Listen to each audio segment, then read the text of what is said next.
Good morning, folks, and welcome to the sound of Mull today.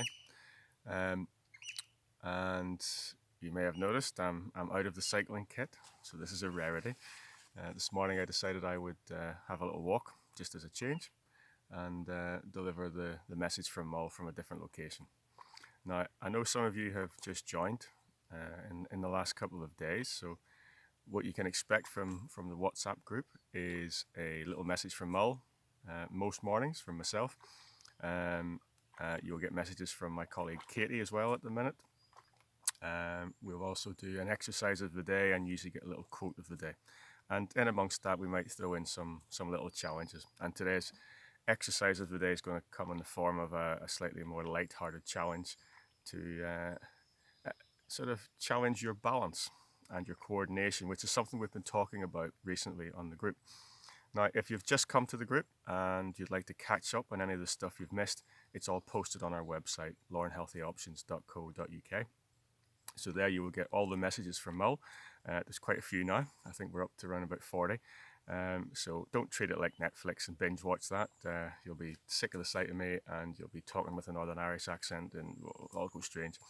But the topics are all listed. So if there's any particular topics that you find of interest, then you might want to click into them. And it's the same with the exercise of the day. They're all listed. And there's lots of little classes there underneath our online resources on the homepage.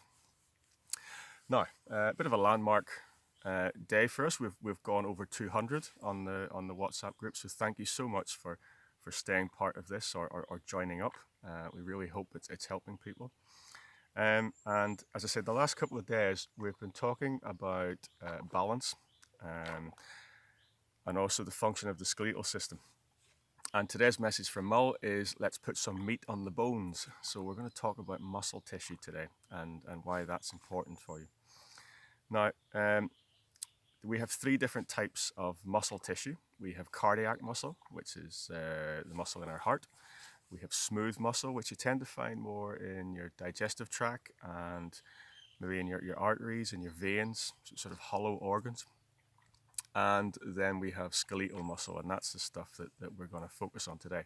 And skeletal muscle is responsible for initiating movement patterns. And there are two types in general. So, excuse me, we have fast fibers and we have slow fibers, often referred to as fast twitch and slow twitch. Now, your slow twitch fibers are the ones that are responsible for more sort of light exercise. So like I was walking here this morning and I would have been using predominantly those slow fibers.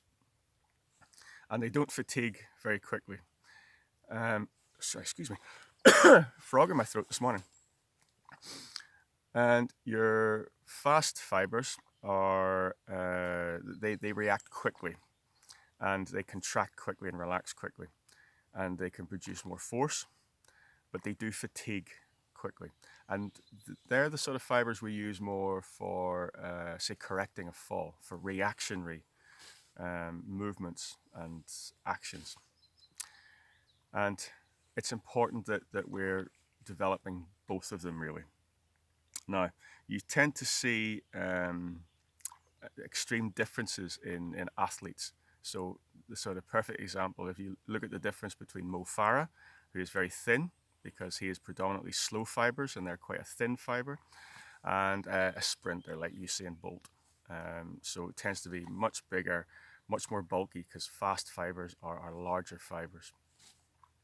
We're obviously not at either extreme. Although some of us would like to think we are, but we're nowhere near there. And what we want is a nice blend of both of those types of fibers. For postural control, your slow fibers, and fast fibers for reactions. So your slow fibers will develop, say, your walking patterns, but if you were to trip and you needed to correct that trip, then you want your fast fibers kicking in to act quickly and to stop you going down onto the ground. Now, there's a difference between muscle strength and muscle power. So muscle strength relates to the ability of the muscle to generate force. Muscle power is more akin to that force times the speed of contraction. And obviously that's important when we're trying to correct a fall, is the speed of movement, especially of the legs or the hands, to try and get out and stop us having the hip hitting the ground in the first place, or say the head hitting the ground in the first place. And that reaction is quite dependent on temperature as well. So what we're finding is that even just a few degrees drop in temperature, if you're in a cold house, for example, and now luckily, as you can see, the sun's come out, we're starting to hit a better period of time.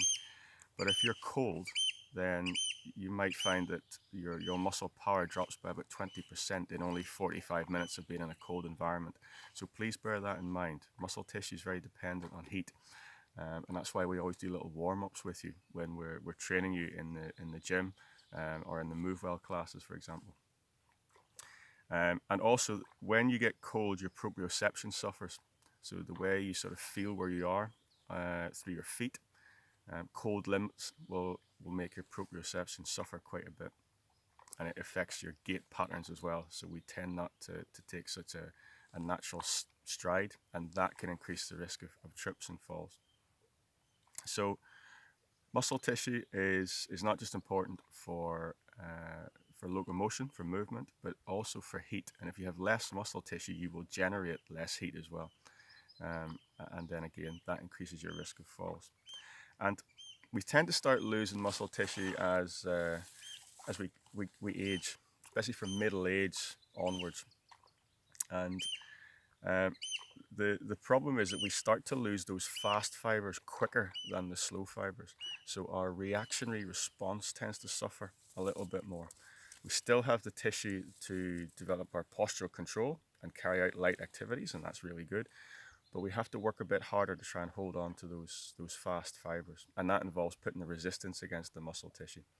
Now, I have done a little talk earlier on in this sequence called Resistance is Not Futile.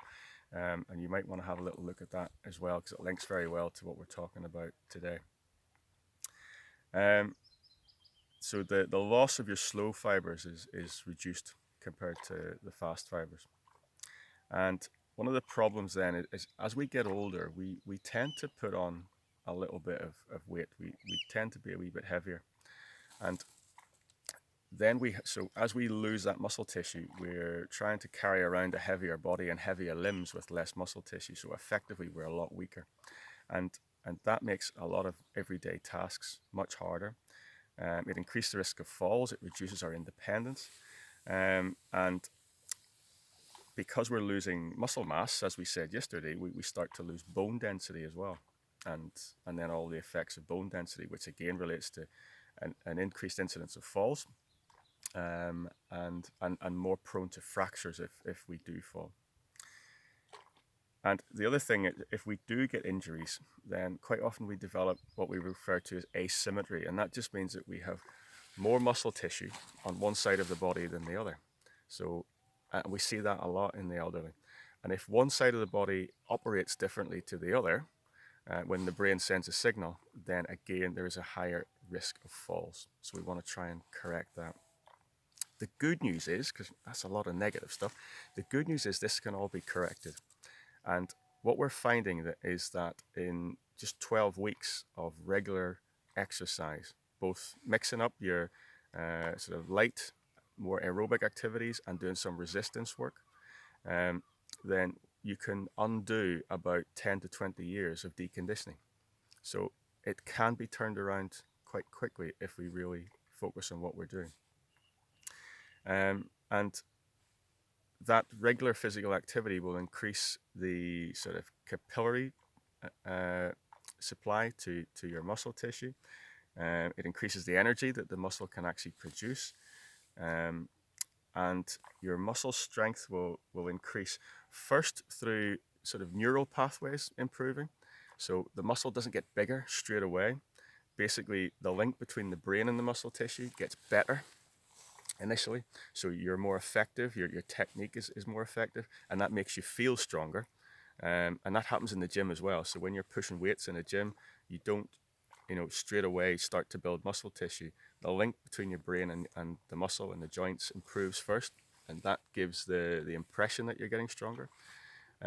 but in time the muscle will start to develop in terms of its bulk as well. And again, that increases your ability to generate heat, and it also improves your immune system as well, because low muscle tissue is got close links to low immune systems, and you're more prone to infection and damage because of that. So I'll be back a little bit later on today with a little challenge for you in form of the exercise of the day today.